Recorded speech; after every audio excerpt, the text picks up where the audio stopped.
que é relator o ministro Eros Grau.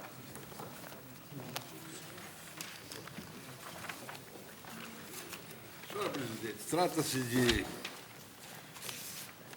uma DIN proposta contra também a Câmara Legislativa do Distrito Federal, pelo governador do Distrito Federal, em relação à lei distrital, que obriga as concessionárias de telefonia fixa a colocar contadores de pulso em cada ponto de consumo no endereço em que estiverem instaladas no âmbito do Distrito Federal. O texto normativo está transcrito do relatório que eu fiz distribuir. Requerente sustenta que o ato atacado foi editado em afronta ao disposto nos artigos 21, inciso 11 e 22, inciso 4 da Constituição, formalmente inconstitucional. Vossa Excelência, no exercício da presidência, determinou que se aplicasse a regra do artigo 12.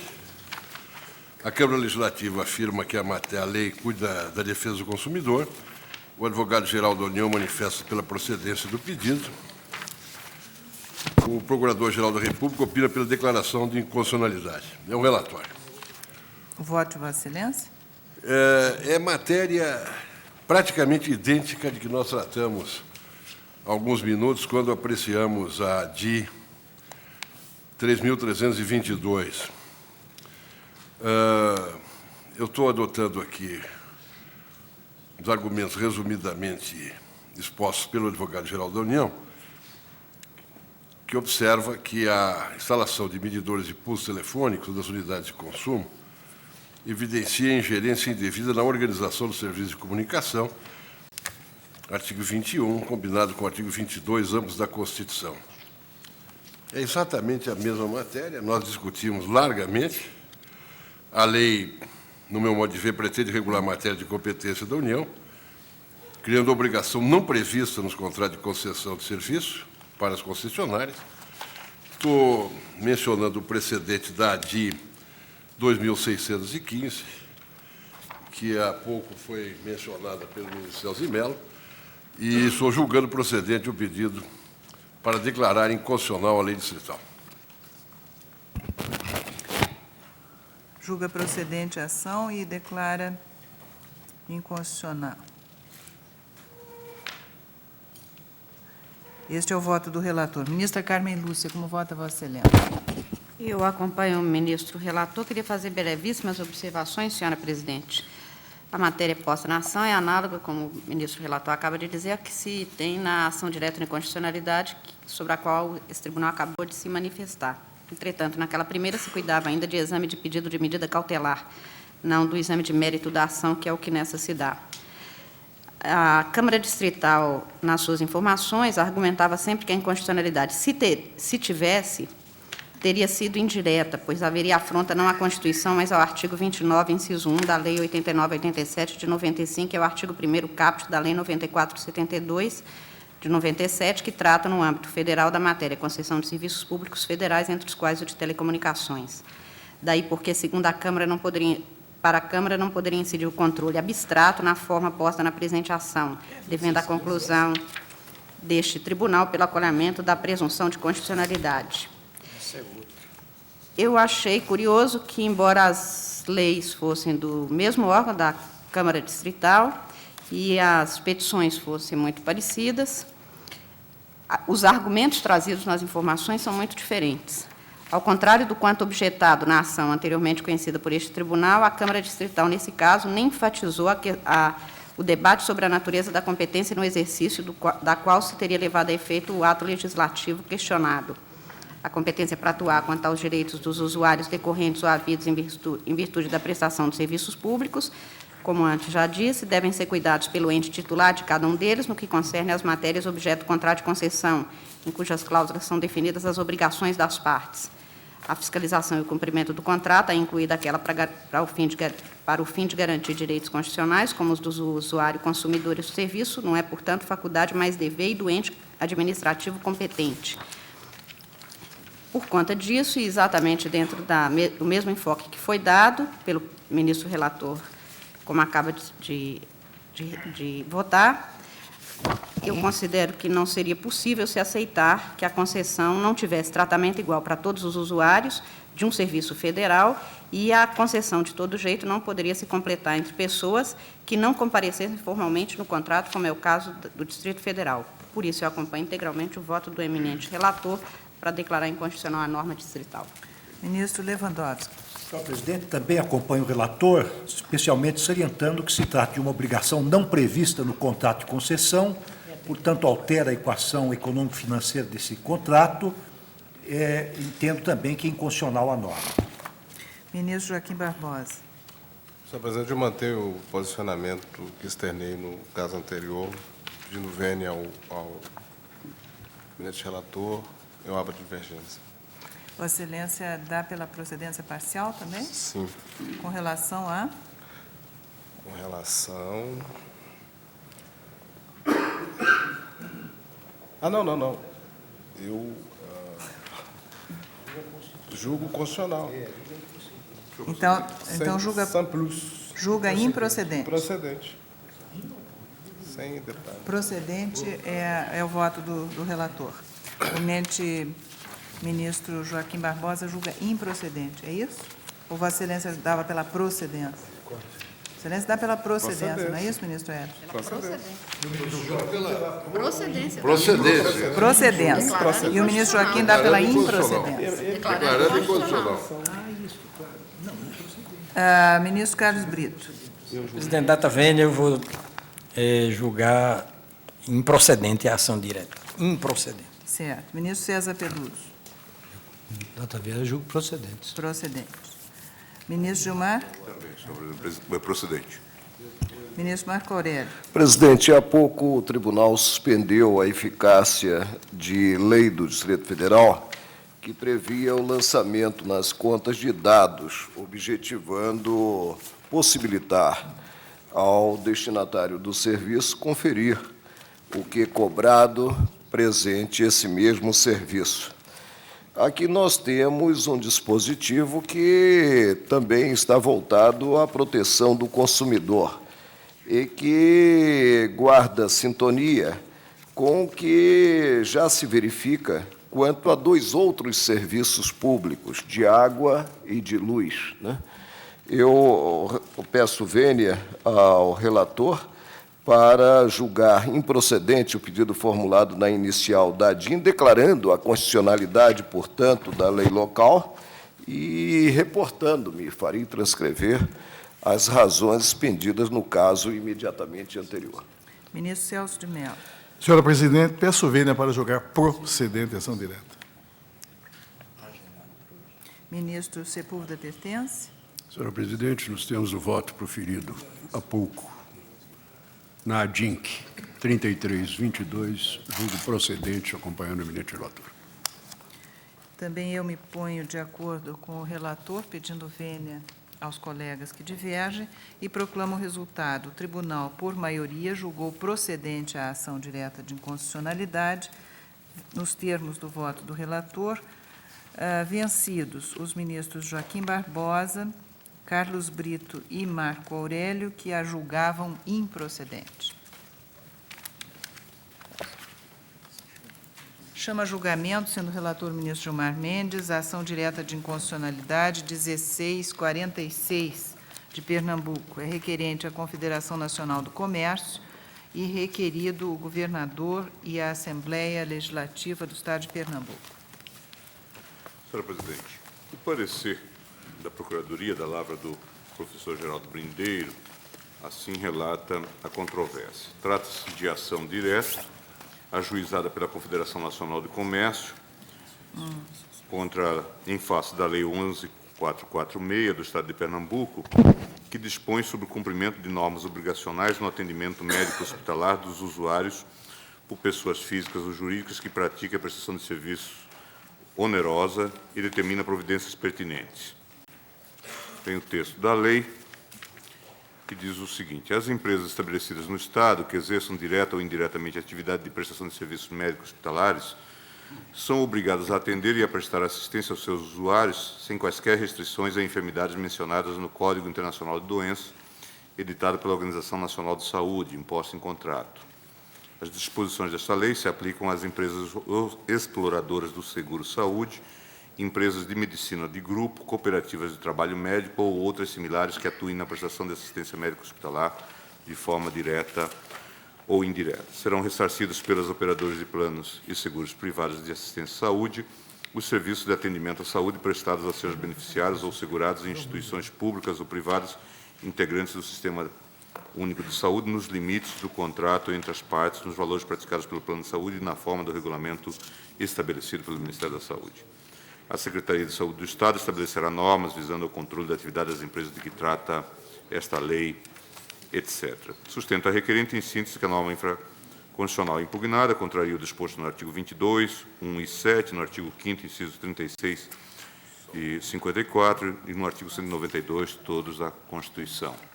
Destaca ainda a decisão dessa colenda da Corte, diz o procurador, na ADIM 1595, relatou o ministro Jobim, onde se suspendeu a vigência da Lei 9495 do Estado de São Paulo, versando matéria semelhante à hora discutida. A medida cautelar foi deferida pelo Supremo em 7 de agosto de 1997, cujo acórdão restou assim emendado. Lei 11.446, que dispõe sobre o cumprimento de normas obrigacionais no atendimento médico hospitalar dos usuários por pessoas físicas ou jurídicas ao praticar a prestação onerosa de serviços. Relevância dos fundamentos jurídicos da ação, notadamente no que concerne a incompetência do Estado-membro diante das regras do artigo 22.1 e 7, 192, inciso 2, bem assim em face do disposto nos artigos 170 e 5º, 36, todo da Constituição. Precedente do plenário, na ADIM 1595, medida cautelar em que impugnada a Lei 9495 do Estado de São Paulo. Medida cautelar deferida, suspendendo-se ex nunc até o julgamento final a vigência da Lei 11.446 do Estado de Pernambuco. A Procuradoria traz as alegações e conclui pela procedência da ação direta. É o relatório. O voto de Vossa Excelência. Senhor presidente, eu adoto, no caso, o teor do parecer da Procuradoria-Geral. As empresas privadas mencionadas na norma ora impugnada são disciplinadas pelo regime de direito privado, haja visto que operarem por contratos de natureza privada realizados sob o sistema de prestação e contraprestação. A Lei do Estado de Pernambuco, ao estabelecer em seu artigo 1º que as empresas de medicina de grupo, cooperativas de trabalho médico e outras que atuem sob a prestação direta ou intermediação dos serviços médicos hospitalares estão obrigadas a garantir atendimento a todas as enfermidades relacionadas no Código Internacional de Doenças da Organização Mundial de Saúde, invadiu a relação obrigacional estabelecida entre as referidas entidades e as partes contratantes de seus serviços. Em virtude de mencionada relação ter natureza contratual, forçoso entender-se ser de cunho civil a matéria disciplinada pela lei estadual, que ora se impugna, tema esse que escapa à competência legislativa do Estado.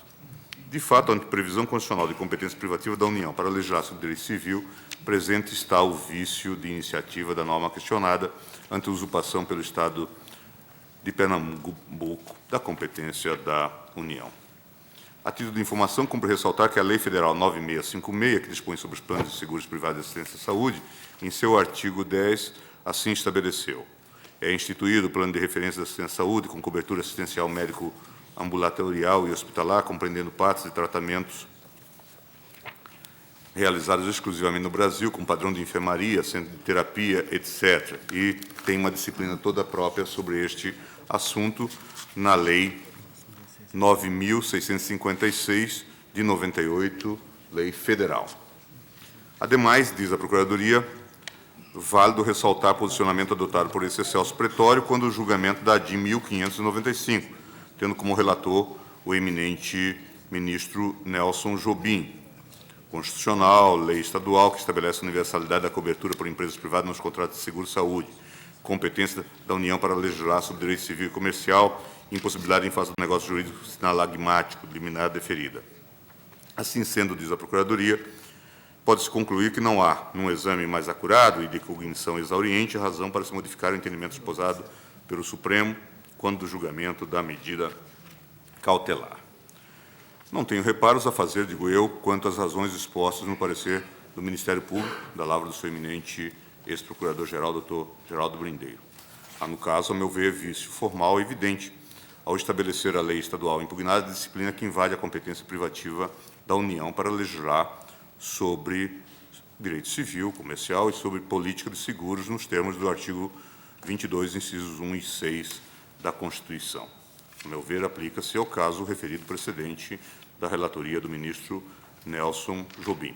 Meu voto, portanto, é no sentido da procedência da ação para declarar a inconstitucionalidade da Lei 11.446, de 10 de junho de 97, do Estado de Pernambuco, por ofensa ao artigo 22, incisos 1 e 6 da Constituição. É como voto. O eminente relator dá pela procedência da ação. Ministra Carmen Lúcia.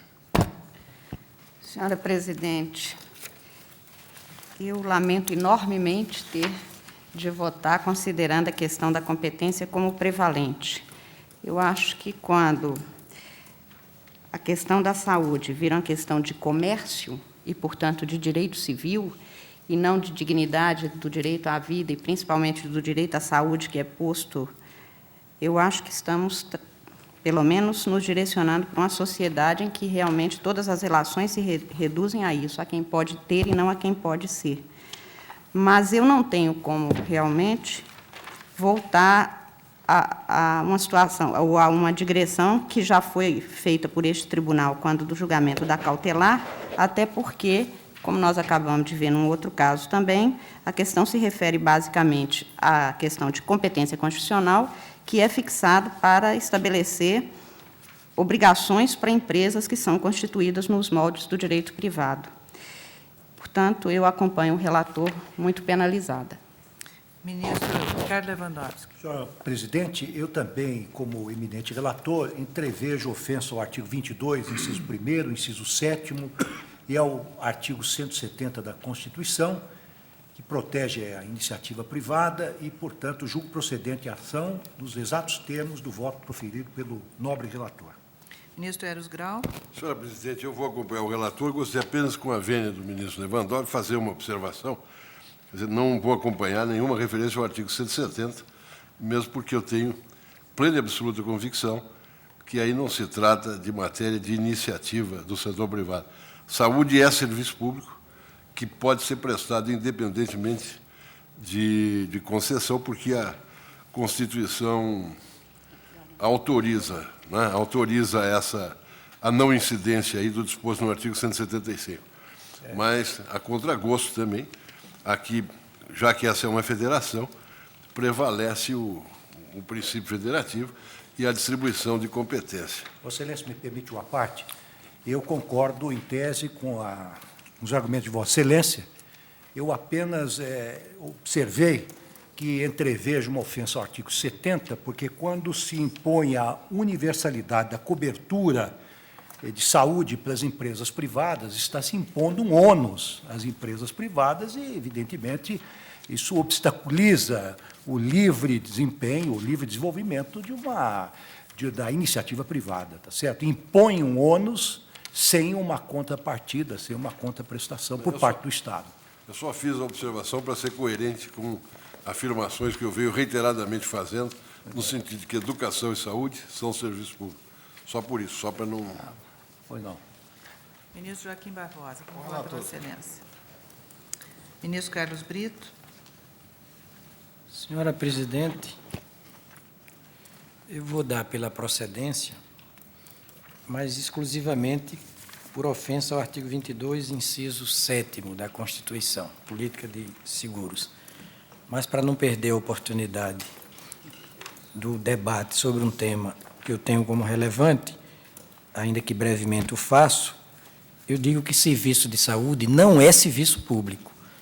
É o que a própria Constituição diz, no artigo 197. É um serviço de relevância pública, literalmente. Incluído, inclusive, na competência do Ministério Público, também expressamente, para sair em defesa, não é, de direitos versantes exatamente sobre a prestação desses serviços de relevância pública, que são, na Constituição, basicamente dois: educação e saúde. Não são serviços públicos propriamente, porque são atividades franqueadas à iniciativa privada. ainda que o Estado venha prestá-las, essas atividades de saúde e educação, ainda assim entendo que não se trata de serviço público. E, no particular, eu vou ter que divergir não só do ministro Eros Grau, como do eminente administrativista, jurista de escola, Celso Antônio Bandeira de Mello, que me parece que diz isso, que quando a educação é prestada pelo Estado, quando a atividade de saúde é prestada pelo Estado, se transmuta em serviço público.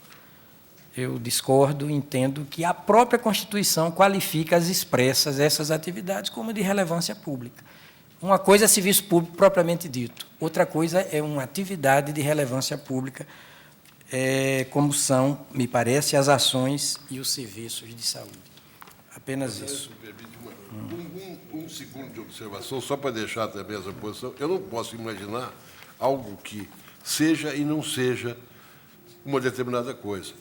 Uma atividade que seja serviço público quando prestada pelo Estado e não seja serviço público quando prestada pelo particular. Eu também não aceito. Daí a minha insistência em que se trata de duas hipóteses de serviço público, às quais não se aplica a regra do 175, ou seja, a exigência de concessão ou permissão, porque a Constituição é clara dizendo que uma e outra são livres à iniciativa privada. Isso. O que discrepa do regime jurídico do serviço público, que é titularizado pelo Estado, com exclusividade. O que o Estado transpassa para a iniciativa privada é a prestação do serviço público, ele pode fazê-lo, não a titularidade. Aqui não, a titularidade dos serviços de saúde e da educação, ela na verdade, é uma cotitularidade. Tanto o Estado titulariza, quanto a iniciativa privada. Então, me parece que os dois regimes não se confundem. Ministro César Peluso. Com o relator da Taveras. Ministro Marco Aurélio. Presidente, só podemos enquadrar os preceitos contidos nessa lei como imperativos, já que cairia no vazio o que lançado se viesse a ser emprestado o caráter dispositivo a esses preceitos. E aí nós temos que o artigo 1º, que norteia os demais, ele acaba por interferir nas relações jurídicas estabelecidas. Ele acaba por alcançar o campo do próprio direito civil, com invasão, portanto, da competência da União. Acompanho, assim, o relator, estabelecendo a distinção, para não parecer incongruente, considerados os votos proferidos nas ADINs anteriores, julgadas nesta sentada, acompanho o relator para declarar a inconstitucionalidade, pelo vício formal, da lei ora em exame. Ministro Celso de Mello, como vota Vossa Excelência? Senhora Presidente, ao votar, neste caso, em sede cautelar e também ao apreciar igual pedido formulado nos autos da ADIM 1595, fiquei vencido, na honrosa companhia do eminente ministro Carlos Veloso. Então, dissentido o eminente relator e indeferi o pleito de suspensão cautelar de eficácia da lei estadual, então questionada. Salientei na oportunidade que entendo, em sede de mera delibação, que razões de ordem superior impõem o indeferimento na espécie do pedido de medida cautelar. Eis que o eventual acolhimento da postulação, deduzida pelo autor, certamente comprometerá, de modo injusto, grave e irreparável, valores como o direito à vida e o direito à saúde, cuja precedência há de ser preservada por esta Corte Suprema. Ao recusar-me a deferir a pretendida suspensão cautelar do diploma legislativo estadual, tive em consideração o mandamento inscrito no artigo 196 da Constituição da República, que assim dispõe: a saúde é direito de todos e dever do Estado, garantido mediante políticas sociais e econômicas que visem à redução do risco de doença e de outros agravos e ao acesso universal e igualitário às ações e serviços para sua promoção, proteção e recuperação. Observei, então, que o cumprimento do dever político constitucional consagrado no artigo 196 da Lei Fundamental do Estado, consistente na obrigação de assegurar a todos a proteção à saúde, representa fator que, associado a um imperativo de solidariedade social, impõe-se ao poder público, qualquer que seja a dimensão institucional em que este atue no plano de nossa organização federativa. A impostergabilidade da efetivação desse dever constitucional, por isso mesmo, salientei, então, desautoriza o acolhimento da postulação cautelar, então, deduzida, entre proteger a inviolabilidade do direito à vida e à saúde, que se qualifica como direito subjetivo fundamental e inalienável, assegurado a todos pela própria Constituição da República, ou então fazer prevalecer contra essa prerrogativa fundamental um interesse financeiro e secundário de empresas de seguro-saúde ou de medicina de grupo, entendo, uma vez configurada essa relação dilemática, que razões de ordem ético-jurídica impõem ao julgador uma só e possível opção, aquela que privilegia o respeito indeclinável à vida e à saúde humanas. A lei estadual questionada, tendo presente essa irrecusável superioridade ético-jurídica de que se acha impregnado o princípio da dignidade da pessoa humana, buscou dar efetividade a preceitos fundamentais da Constituição da República, representando, na concreção do seu alcance, um gesto reverente e solidário de apreço à vida e à saúde das pessoas em geral. Cumpre não perder de perspectiva, observei, então, que o direito público subjetivo à saúde representa prerrogativa jurídica indisponível, assegurada à generalidade das pessoas pela própria Constituição da República. Traduz bem jurídico constitucionalmente tutelado, por cuja integridade deve velar o poder público, a quem incumbe formular e implementar em todos os níveis de atuação institucional políticas sociais e econômicas idôneas que visem a garantir aos cidadãos, notadamente aqueles que ostentem quadros patológicos em estágio terminal, o acesso universal e igualitário à assistência farmacêutica e médico-hospitalar. Divisei, então, ser esse o sentido que resultava da lei estadual, cuja edição inspirou-se em razões de solidariedade, fundadas no caráter indeclinável da obrigação que a todos se impõe, inclusive às empresas prestadoras de serviços de saúde, de impedir que a consagração constitucional do direito à vida e à saúde se transforme numa fórmula vã, meramente retórica, vazia e destituída de significado e de conteúdo. Fiz algumas outras considerações, destacando esse sentido de fundamentalidade do direito à vida e à saúde. Então, senhora presidente, concluí que a legislação estadual, então editada e objeto de questionamento, quer naquelas ADINs, quer nesta, mostravam-se tais leis socialmente incensuráveis, especialmente se considerasse a relevantíssima circunstância de que a preservação da vigência da lei estadual pode representar para muitos e há multidões que se formam buscando esse amparo que injustamente é negado por empresas de seguro-saúde ou empresas privadas que atuam na área de prestação de assistência à saúde.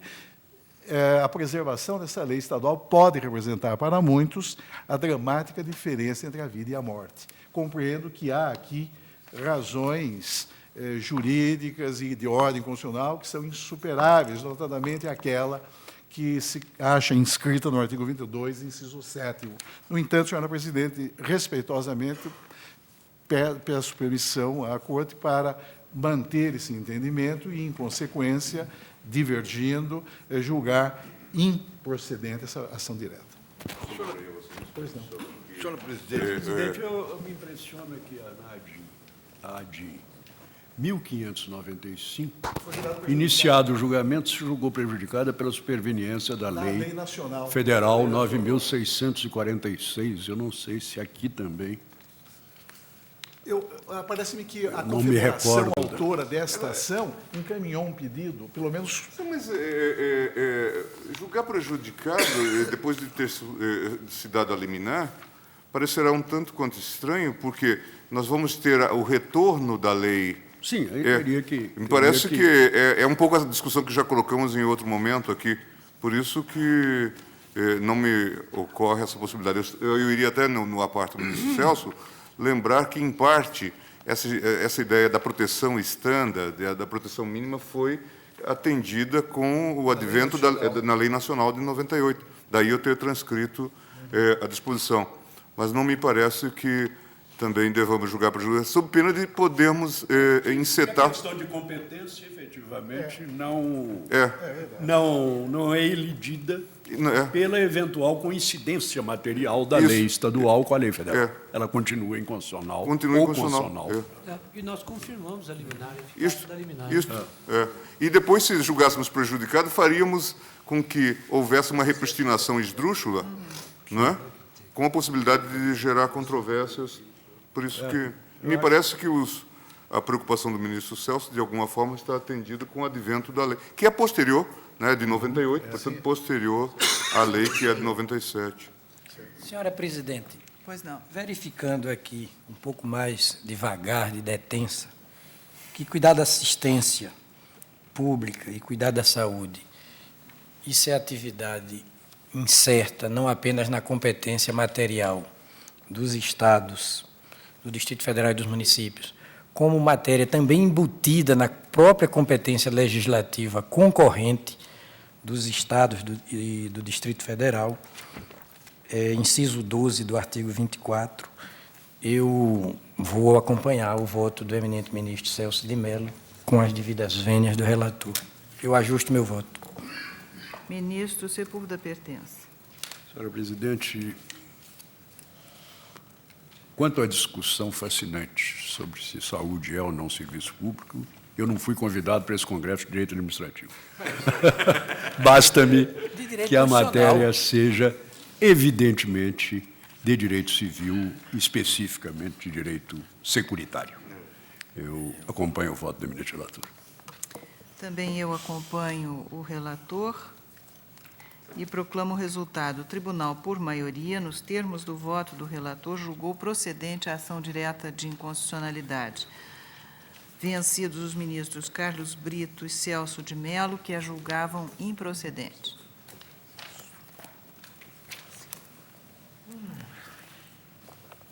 Senhores ministros, chama a julgamento de minha relatoria medida cautelar em arguição de descumprimento de preceito fundamental número 4.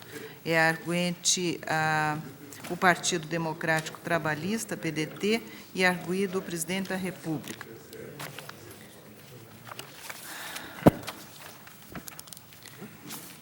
Muito resumidamente, creio que esta questão não comporta maiores discussões. O Partido Democrático Trabalhista aviou esta ação com o fim de evitar ou reparar lesão a preceito fundamental e dirimir relevante controvérsia sobre lei ou ato normativo efetivado pelo chefe do Poder Executivo quando da fixação do salário mínimo através da medida provisória número 2019, dígito 1, de 20 de abril de 2000. Requereu a medida cautelar. Vossas Excelências têm cópia do relatório.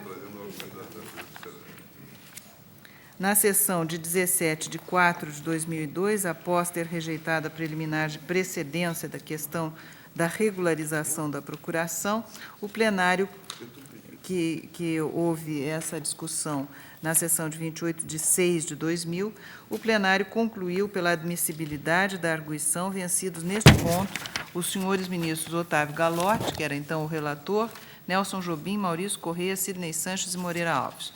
Concluiu, afinal, o tribunal que se encontra atendido o requisito da subsidiariedade da arguição de descumprimento de preceito fundamental, refutando a tese de que a via própria para a obtenção do provimento judicial pleiteado seria a da ação direta de inconstitucionalidade por omissão parcial.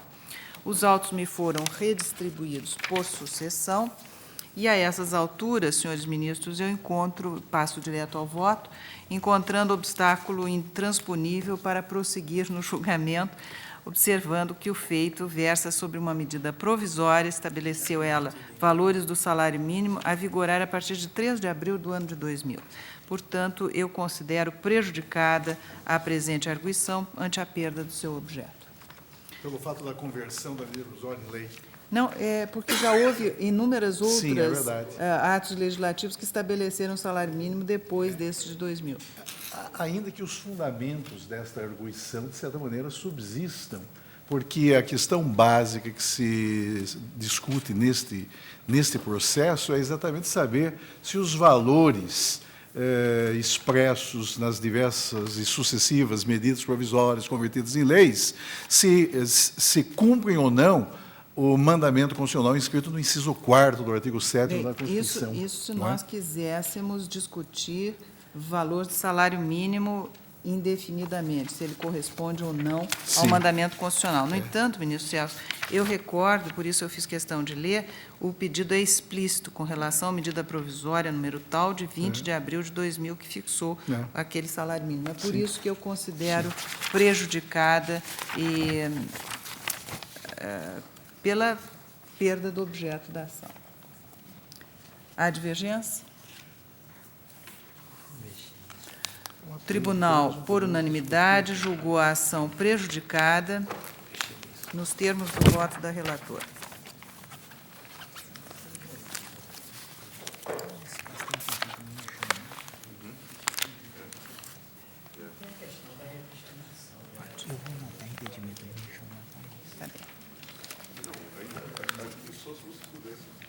Nesse feito anterior? Eu solicito a taquigrafia que anote no julgamento anterior, que acabo de proclamar, o impedimento do ministro Gilmar Mendes, que atuava como advogado-geral à ocasião.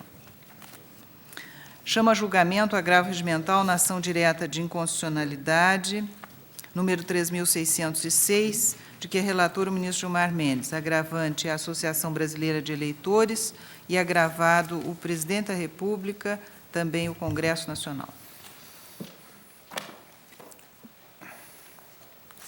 Senhor presidente, trata-se de agravo articulado contra a decisão que tem o seguinte conteúdo. Trata-se de ação direta, que vai eliminar da norma impugnada proposta pela Associação Brasileira de Eleitores. São essas associações de caráter cívico, né?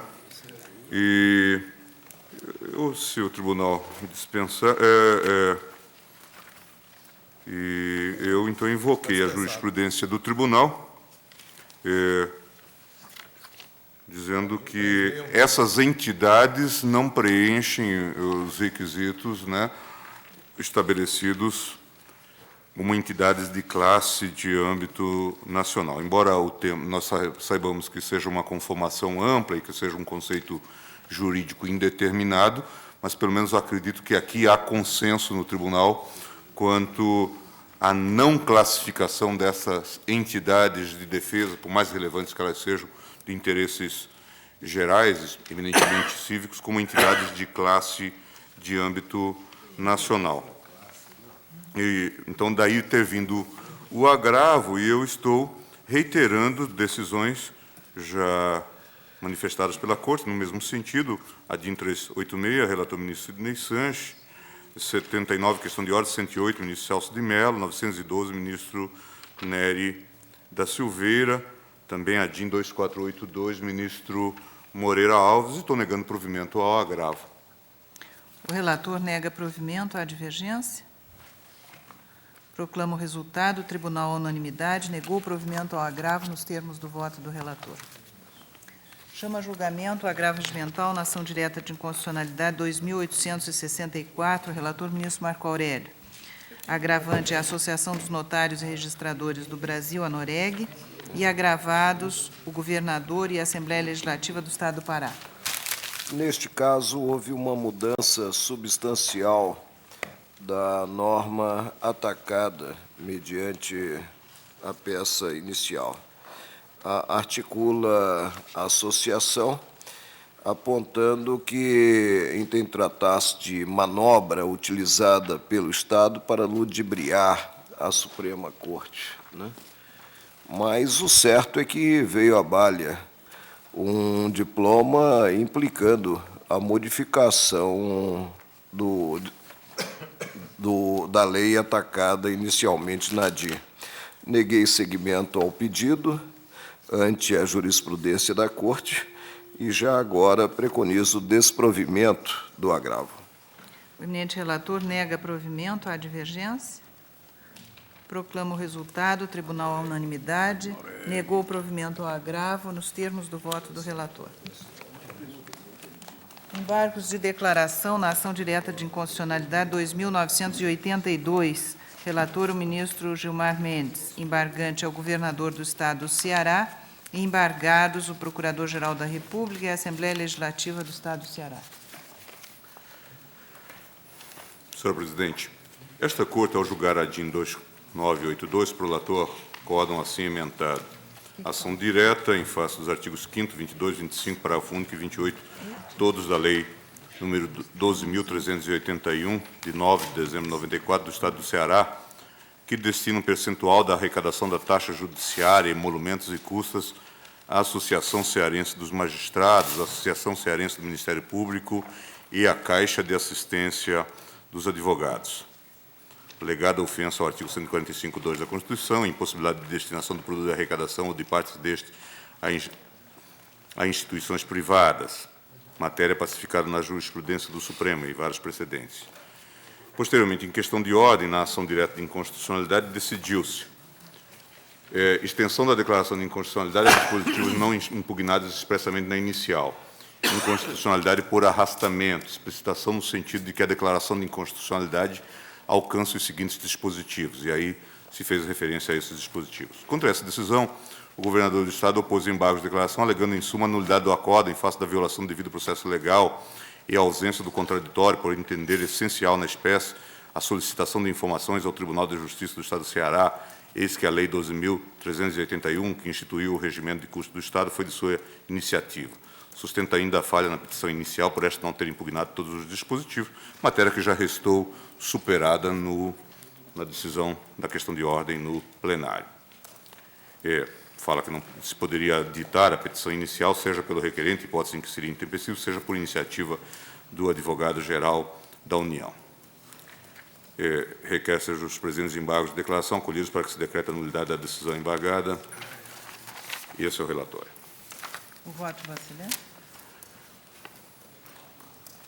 Presidente, eu vou também tentar abreviar, dizendo o seguinte: não procede a alegação do governador, que propugna pela nulidade da decisão embargada devido à falta de contraditório no processo do controle abstrato de normas. E aí reproduz uma fórmula que eu venho repetindo já há algum tempo, dizendo que desde von Gneiss, em 1879, se fala num processo objetivo, etc., e que já no primeiro quartel do século passado, o Trippel falava-se também no processo objetivo, por aí, e vem falando também na jurisprudência nossa sobre o assunto, e dizendo que, portanto, nesse ponto não há que invocar o contraditório, embora nós reconheçamos a necessidade das informações, e neste caso foi pedido ao próprio governador do Estado, que tomou a iniciativa de prestá-las, assim como a Assembleia Legislativa. De qualquer forma, se cabível aqui esse contraditório ou esse devido processo legal objetivo, ele terá sido observado. Em relação aos dispositivos impugnados, quanto ao seu aditamento, consignei meu voto. Os dispositivos impugnados na inicial possuem autonomia suficiente a justificar a declaração de inconstitucionalidade a eles restrito. Considero também que a manifestação do titular da ação direta pode ser tomada como aditamento implícito à inicial. Foi um caso em que o procurador-geral, o Dr. Cláudio Fonteles, na inicial se referiu a alguns dispositivos e depois percebeu a sua íntima a conexão com outros e, portanto, no parecer, manifestava-se pela extensão. E nós, em questão de ordem, portanto, avançamos nessa perspectiva. Assim, o meu voto é para que sejam rejeitados os presentes embargos de declaração.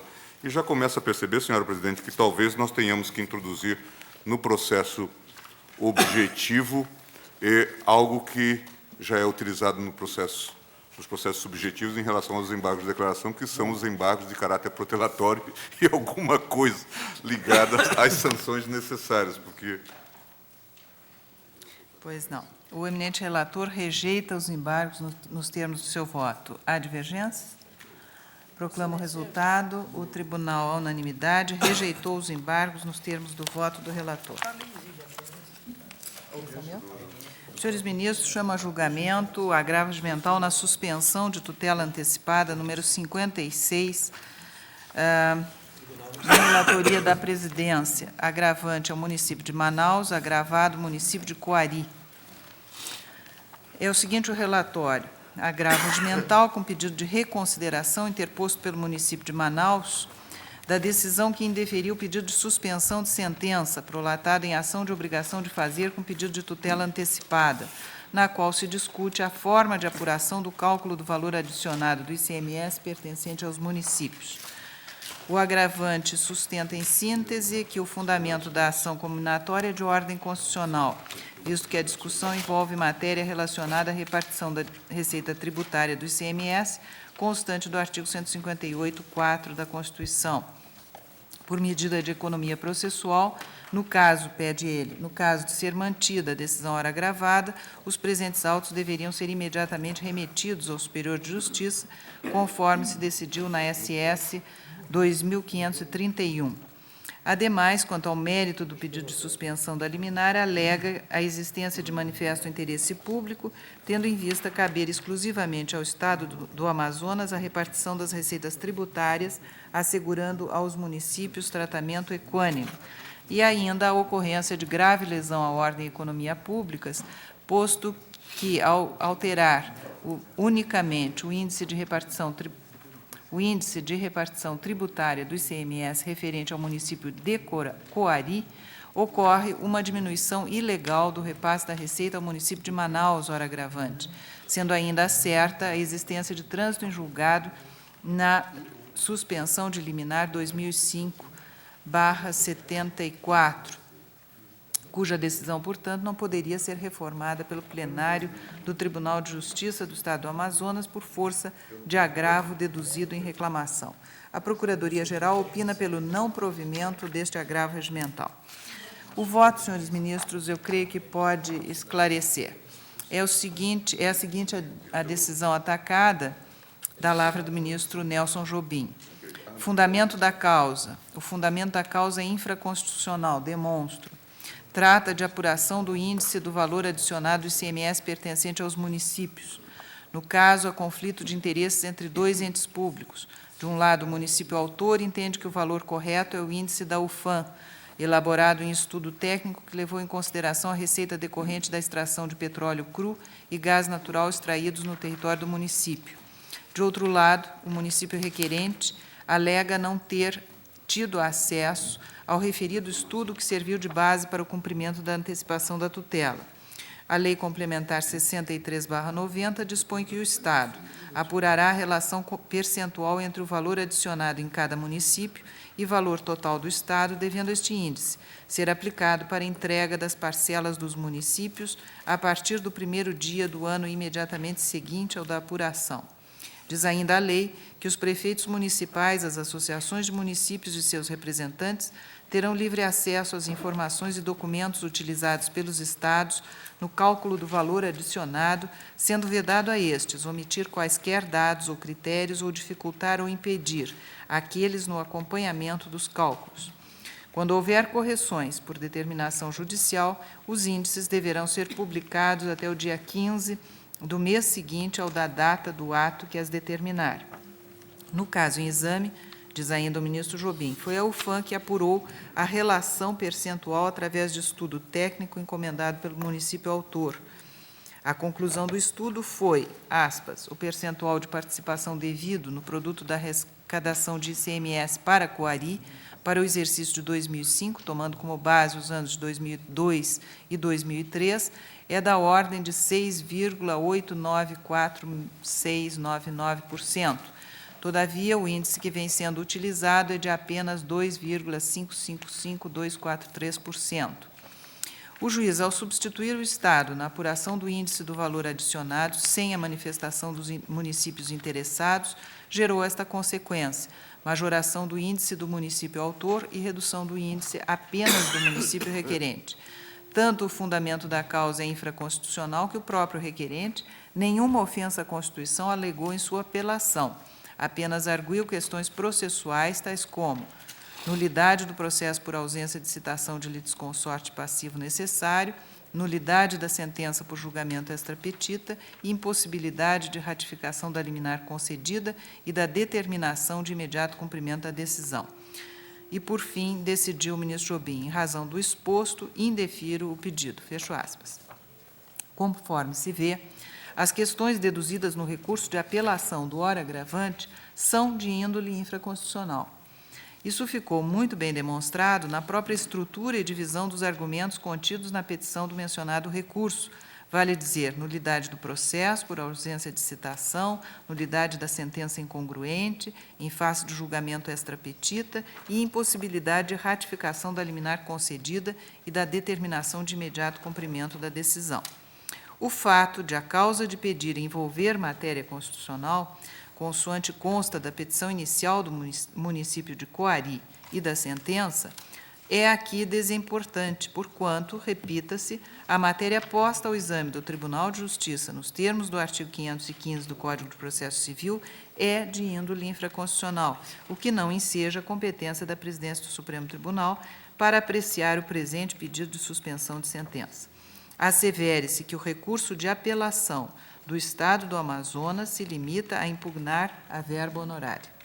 Este fundamento foi bem explicitado no parecer da Procuradoria-Geral, do qual destaco, aspas, esta percepção, diga-se, vem ilustrada na decisão agravada ao se mencionar a estreiteza que a causa tomou a partir da interposição do recurso de apelação, sem se ter ventilado que seja eventual violação à matéria constitucional. No caso presente, resta afastada a competência da Suprema Corte. Acertado, portanto, o despacho agravado, tenha-se viva a ideia de que o agravante não impugna o fato de se ter limitado a causa a partir da interposição do recurso ao Tribunal de Justiça do Amazonas e, com ela, o eventual acesso ao Supremo Tribunal. O alicerce da decisão, portanto, mantém-se incólume, sem debate no recurso ora examinado, aspecto que, per se, inviabiliza o provimento do agravo. Fecho aspas. Também, segundo entendo, não procede o argumento no sentido de que a presente suspensão, porque versa a matéria infraconstitucional, deveria ser imediatamente remetida ao Superior Tribunal de Justiça. Isto porque o ajuizamento à suspensão de sentença perante o Supremo Tribunal Federal não é impeditivo de uma idêntica formulação perante o Superior Tribunal de Justiça se a causa tiver por fundamento matéria infraconstitucional, conforme dispõe o artigo 25 da Lei 8.038/90. Finalmente, acentuo que os demais argumentos não podem ser apreciados porque se referem ao mérito da presente suspensão de sentença, certo que a decisão ora agravada se limitou a indeferir o pedido diante da arguição exclusiva de questões processuais. Por isso é que voto pela manutenção da decisão agravada, negando provimento ao agravo. A divergência? Presidente, apenas para me manter fiel ao que eu venho sustentando, em situações concretas em que concluo pela incompetência do órgão para apreciar certa matéria. Sempre declino da competência, até mesmo por economia e celeridade processuais, determinando a remessa do pedido formulado ao órgão que está previsto na legislação como capaz e como competente para atuar. Por isso, eu acolho o pleito do agravante, para declinar a competência determinando a remessa do processo ao superior, não é? STJ, isso. Proclamo o resultado. O tribunal, por maioria, negou o provimento ao agravo, nos termos do voto da relatora, parcialmente vencido o ministro Marco Aurélio, que declinava a competência ao Superior Tribunal de Justiça.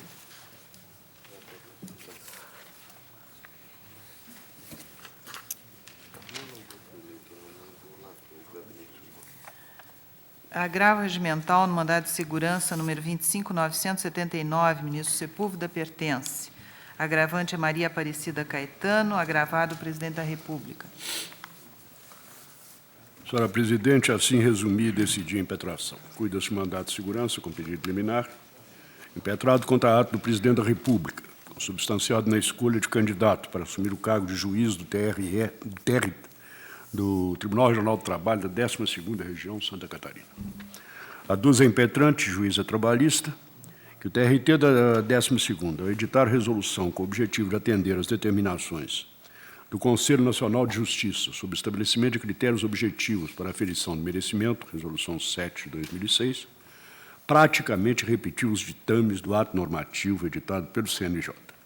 Portanto, ante a ausência de elementos mais sólidos e robustos para o equacionamento do critério de merecimento, aduzo teria ocorrido a equiparação dos candidatos quanto a este critério, na escolha dos componentes da lista tríplice a ser enviada ao Presidente da República, para preenchimento da vaga mediante promoção naquele tribunal.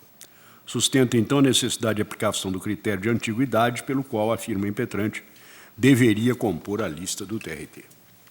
Violados, portanto, os artigos 1º, 3º, 4, 93.3, 115.2, 93.9 da Constituição Federal, bem como o parágrafo único do artigo 5º da Resolução 6/2005 do CNJ.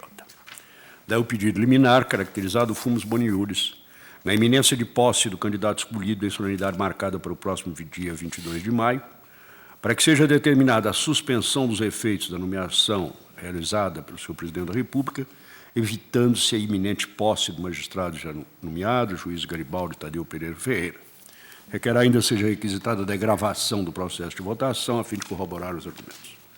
No mérito, pede seja anulado o processo de votação dos integrantes da lista tríplice e a inclusão da impetrante na lista a ser elaborada, em razão da sua antiguidade, já que não foi assinalada a distinção quanto ao critério de merecimento. Pugna também pela anulação da Resolução 7 de 2006 do TRT, e que seja determinada a elaboração de outra, que atenda em objetividade e transparência ao critério de merecimento em estrita consonância à Constituição Federal e a Resolução 6 de 2005 CNJ. Decido.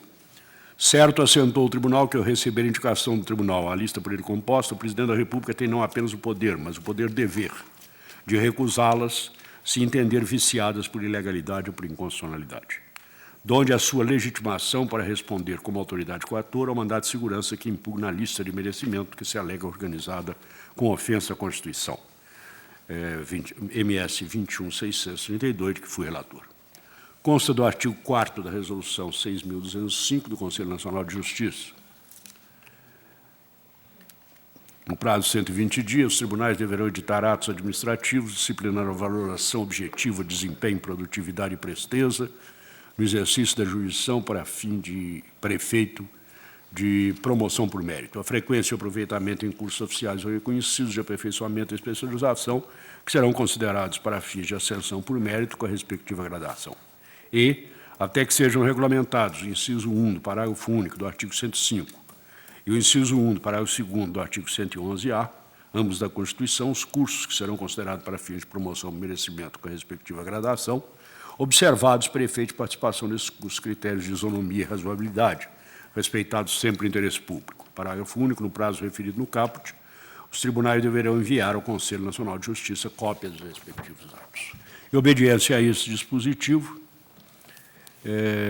editou o TRT da 12ª Região, a Resolução 7 de 2006, na qual se lê: o merecimento será apurado, levando em consideração o contido no artigo 35 da LOMAN, notadamente os critérios de desempenho, urbanidade, frequência, eficiência e qualidade na atuação jurisdicional. Parágrafo 1º, a aferição do desempenho profissional do juiz importará no exame dos seguintes parâmetros: ausência de reclamações correcionais julgadas procedentes, inexistência de nulidade de decisões por falta de fundamentação, urbanidade e decoro, pontualidade e acessibilidade, recusa indevida ao cumprimento imediato de decisões que seja destinatário, ausência de sentença redistribuído a outros juízes, produtividade e a presteza serão aferidas segundo as informações prestadas pela Corregedoria, etc. A Corregedoria fará constar dos respectivos relatórios o número de processos que é distribuído a outros juízes para aprovação de sentença com identificação do seu provável.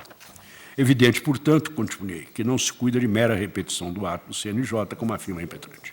Impossível, de qualquer modo, examinar o pretenso conflito entre as resoluções na via eleita. Não cabe mandado de segurança contra a lei em tese. Quanto ao argumento de ausência de critérios objetivos na elaboração da lista tríplice pelo TRT, observo que, após a apresentação dos 10 candidatos, disse a corregedora daquele tribunal, quando da votação questionada: o meu relatório, na verdade, acresce de Vossa Excelência as relações com produtividade, concursos, concorrências da vida durante a vida profissional, em termos de expediente ou de reclamações correcionais. Existem também observações sobre o período de férias, prazos médios para aprovação de sentença. Tenho incluído no dossiê que foi repassado ao gabinete de Vossa Excelência a produtividade dos juízes enquanto convocados para o tribunal. Consta dos registros dessa corregedoria que foram julgadas procedentes as reclamações correcionais propostas com os excelentíssimos juízes Maria Aparecida Caetano, que é impetrante, e outros. Somente as decisões proferidas no processo administrativo tal e no processo administrativo tal, que não se refere a impetrantes, foram objeto de agravo regimental. Ora, pelo que se percebe, não há, quanto aos candidatos escolhidos para compor a lista tríplice, registro de reclamações correcionais perante a corregedoria daquele tribunal. Os depoimentos de alguns dos votantes em favor da impetrante e o resultado da votação antes confirmam a utilização de critérios objetivos devidamente especificados do que demonstram a equiparação dos candidatos conforme sustenta a impetrante. Finalmente, a pretensão da impetrante fazer prevalecer sua antiguidade na composição da lista de merecimento vai de encontro à jurisprudência do Supremo Tribunal, que entende inconstitucional o critério de desempate postulado. A DIN 189, Celso de Mello, e a O 70 pertence. Não há a falar em direito líquido e certo. Nego seguimento ao pedido. Daí o presente agravo regimental, no qual a impetrante insiste na ocorrência de flagrante violação do seu direito líquido e certo integral lista, dado que o TRT não teria assinalado distinção entre os concorrentes quanto ao critério de merecimento, sustenta ainda que a informação sobre a existência de reclamações contra a paciente não foi utilizada como critério de distinção entre os candidatos, seria comprovado pelo fato de os juízes votantes terem alterado seus votos sem qualquer justificativa, apenas para que se atingisse a maioria simples. A Procuradoria-Geral opina pelo desprovimento do agravo e o relatório. Os argumentos do agravante não infirmam os fundamentos da decisão atacada, conforme se depreende do parecer do Ministério Público Federal, da lavra do eminente Procurador-Geral Antônio Fernandes Souza. De Sua Excelência, é dado incontroverso, assumido como verdadeiro pela impetrante, que os parâmetros de escolha adotados pelos membros eleitores não se vergaram para o subjetivismo. Anota apenas que os votos foram alterados durante as votações que se sucederam, sem indicação específica da razão de mudança de opinião. Mas essa modificação é a decorrência natural do processo de escolha, quando, sem solução, precisa ser renovado reiteradamente, a ponto de se alcançar o quórum mínimo exigido para a composição da lista tríplice. Consideradas as balizas admitidas pela impetrante, que todos os candidatos galgavam idênticos estágios de merecimento, se ponderados elementos estritamente objetivos, não há como se apurar que o ato de escolha possa se constituir de qualquer pecha de legalidade ou abuso de poder, a ponto de se admitir a nulidade das escolhas. Este, aliás, viria num plano em que a impetrante demonstrasse existir previsão na ordem jurídica lhe garantir status de titular de direito subjetivo. Não existe, contudo, determinação legal nesse sentido, sendo descabido invocar direito a integrar tal lista tríplice sob o argumento de ser a magistrada mais antiga na carreira dentre os candidatos habilitados. Tal peculiaridade, conforme a orientação tranquila da Suprema Corte, não pode ser legitimamente utilizada como critério de desempate em situações tais de promoção do merecimento. Além das citadas, refere à DIN 654 Veloso. É fundamento suficiente e inatacado. Nego provimento ao agravo. Eminente relator, nega provimento. Há divergência? O tribunal, por unanimidade, negou provimento ao agravo nos termos do voto do relator. Chama a julgamento o agravo regimental na ação civil originária, de que é relator o ministro Marco Aurélio, a ação civil originária 835, agravante ao Estado de Santa Catarina e agravado o Estado de Mato Grosso do Sul. A emenda em si tem o seguinte teor. Ação civil originária, imposto sobre circulação de mercadorias e serviços, tutela antecipada, credenciamento de fiscais para atuação em estado diverso, necessidade de audição da parte contrária e proponho o desprovimento do agravo. Em síntese, o Estado de Santa Catarina pretende alcançar a tutela para que se admita que fiscais do próprio Estado atuem no Estado de Mato Grosso do Sul.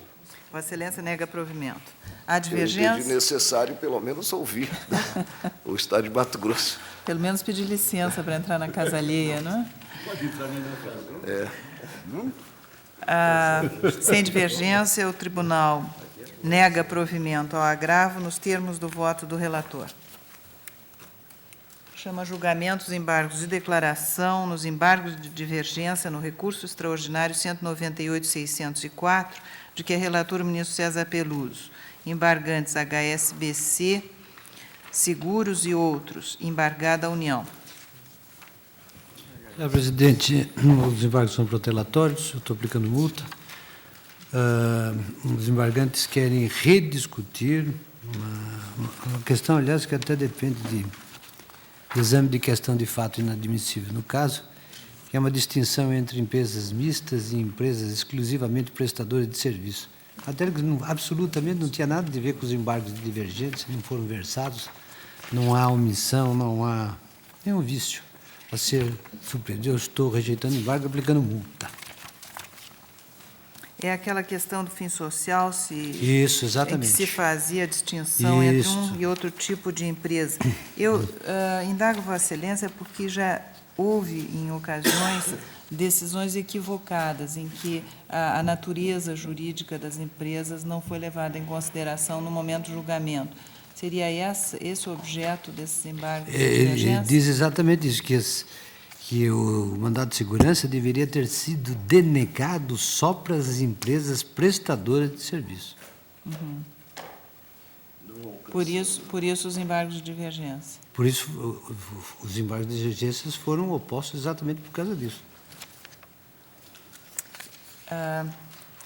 Eu já tive a oportunidade de apreciar matéria semelhante, que dizia respeito a casas bancárias, em que, efetivamente, como essas ações são muito repetitivas, houve alguns equívocos de fato, de modo que, se os colegas permitirem, eu vou pedir vista dos autos. Tem. Após o voto do relator, que rejeitava os embargos aplicando multa de quanto, ministro? 1%. Aplicando multa de 1%, pediu vista dos autos a ministra Ellen Grace. Agravo regimental na reclamação 3.051. Relator, ministro Carlos Brito. Agravante é a Câmara Municipal de Pelotas e agravado o Tribunal Superior Eleitoral. A Câmara se insurge, manejou reclamação para se insurgir contra as resoluções 21.702 e 21.803 do Tribunal Superior Eleitoral. Aquelas resoluções que estabeleceram critérios de fixação do número de vereadores nos municípios brasileiros. Eu considerei que a Câmara Municipal de Pelotas não tinha legitimidade para participar, para propor a reclamatória, uma vez que não foi parte no RE, que é um processo de índole subjetiva, mas também entendi que, no mérito, as resoluções do TSE não ofenderam em nada a nossa decisão, pelo contrário, fizeram um ajuste adequado. Por isso, senhora presidente, entendo que a decisão deve ser mantida pelos seus próprios fundamentos, de modo coerente, aliás, com a manifestação do Ministério Público. Eminente relator, nega provimento. Há divergência? Presidente, apenas a ressalva quanto ao segundo fundamento, tendo em conta o que sustentei no plenário, no que percebi a resolução do Tribunal Superior Eleitoral como um ato normativo, abstrato, autônomo, né? Não teria a Corte se limitado a dar cumprimento à nossa decisão, que foi prolatada em um caso concreto, né? Em um processo, portanto, subjetivo, né? Mas assento a ilegitimidade para a reclamação. E até mesmo, com base nessa premissa, os limites subjetivos do pronunciamento do tribunal, né? No que esses limites ficaram restritos ao município de Mira Estrela, né? Atando apenas as partes. Até com base nessa premissa, né, eu concluo pela ilegitimidade da reclamante e acompanho o relator negando provimento ao agravo.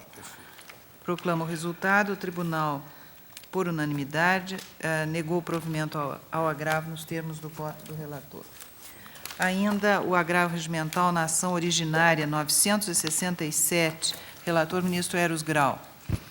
Agravante, Ubaldo Ataíde Cavalcante. Agravados, Margarida de Oliveira Cantarelli, Napoleão Nunes Maia Filho, José Batista de Almeida Filho. Senhora presidente, é um agravo regimental interposto contra a decisão do relator do feito à época, ministro Jubim, que negou seguimento ao mandado de segurança convertido em ação originária, nos seguintes termos. Ele diz que o impetrante ataca o resultado de sufrágio de cargo de direção do TRF, da qual é integrante, é assente à jurisprudência desse tribunal quanto à competência de cada tribunal em apreciar e julgar seus próprios atos. A esse respeito, a própria Loman já dispõe, artigo 21, e ele cita alguns precedentes e negou seguimento. Precedente Celso Melo, Sidney Sanches, Celso Melo, mandado de segurança 2193, mandato de segurança 20937 e ação originária 333.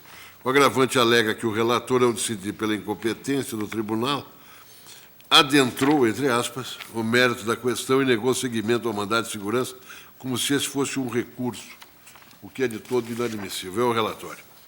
O voto de vocês. O impedimento ou suspeição ou interesse que autoriza o julgamento da demanda pelo Supremo, na forma do artigo 102, inciso 1, a linha N, infine da Constituição, pressupõe a manifestação expressa dos membros do tribunal local competente para o julgamento da causa. A mera alegação de suspeição dos componentes do Tribunal Regional Federal para julgamento da causa, por força do resultado da eleição, para presidente da Corte, em que não sufragado o ora impetrante, não permite o deslocamento da competência. Estou destacando o precedente do agravo no mandado de segurança 23682, relator Celso de Mello, bem como a súmula 623, e quanto aos atos de qualquer tribunal do país, eu digo, para finalizar, remanesce o disposto no artigo 21, inciso 6, da Loman. Compete aos tribunais privativamente julgar originariamente mandado de segurança contra seus atos, os respectivos presidentes ou de suas câmaras, turmas ou sessões. Não há nos autos declaração expressa dos magistrados do Tribunal Regional de impedimento, suspeição ou interesse na causa. Portanto, não há competência do Supremo e eu estou negando provimento ao agravo.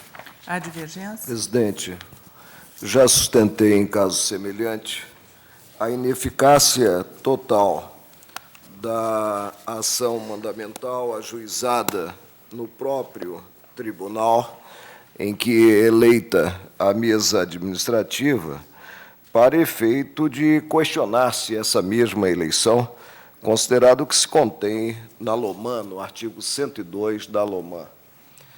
A prática revela, e também os fatos notórios, revelam que esse mandado de segurança ele é projetado, quanto ao exame, para as calendas gregas. E aí se tem o decurso do próprio mandato daqueles que teriam sido eleitos, segundo causa de pedir da impetração, de forma conflitante com os mandamentos da Lei Orgânica da Magistratura Nacional. Por isso, emprestei um precedente, em um caso semelhante, emprestei um alcance todo próprio, a linha N do artigo 102, inciso 1 da Constituição Federal, no que fixa a competência do Supremo Tribunal Federal, para poder emprestar, afastando uma verdadeira manobra procrastinatória quanto ao mandado de segurança, eficácia a esse mesmo mandado de segurança. Eu creio que é um tema que precisa ser refletido pelo tribunal para não se chegar à inocuidade da impetração e a perpetuação, inclusive, de situações irregulares, gritantemente irregulares, consideradas as balizas da Lei Orgânica da Magistratura Nacional. Eu peço vênia ao ministro relator para, considerada essa ótica, ter como adequada a linha N referida e prover o agravo a fim de que venha a julgamento, né, no próprio plenário esse mandado de segurança. Eu penso que aqui há até já um prejuízo, né?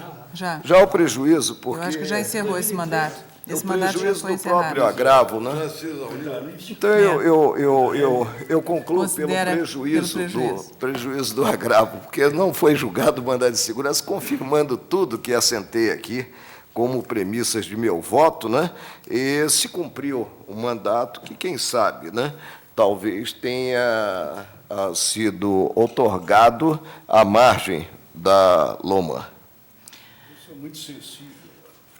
É terrível, isso aí é uma situação... A preocupação ótica, a ótica preocupada do ministro Marco Aurélio. Mas... É danado, eu sei que é danado, porque...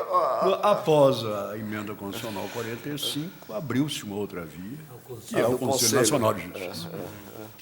Mas aqui é o prejuízo, né? Eu Bem, concluo pelo prejuízo, pelo prejuízo. do agravo.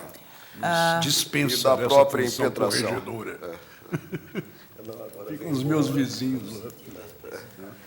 Proclamo o resultado. O tribunal, por maioria, negou provimento ao agravo regimental. O ministro Marco Aurélio não fica vencido neste caso. O ministro Marco Aurélio apenas Eu fico assinala vencido porque o eu não da vou ao ação. mérito. Para O prejuízo dizer da que ação nego mandamental provimento, eu mesmo. tenho que ir ao mérito. Para ir ao É. mérito, eu concluiria de forma diversa, né, pelo provimento. Né? Então, eu apenas assento a prejudicialidade.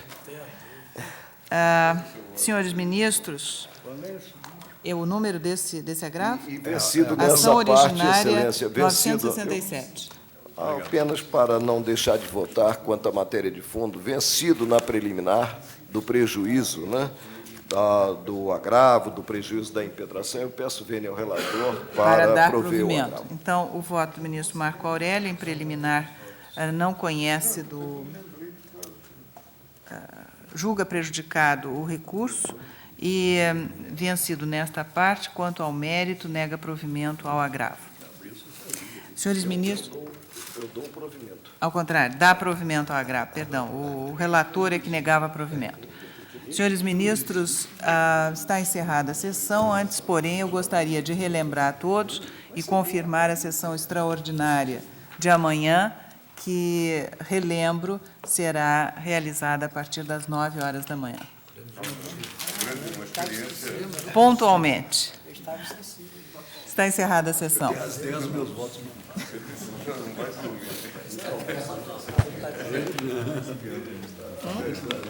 Parece que sim.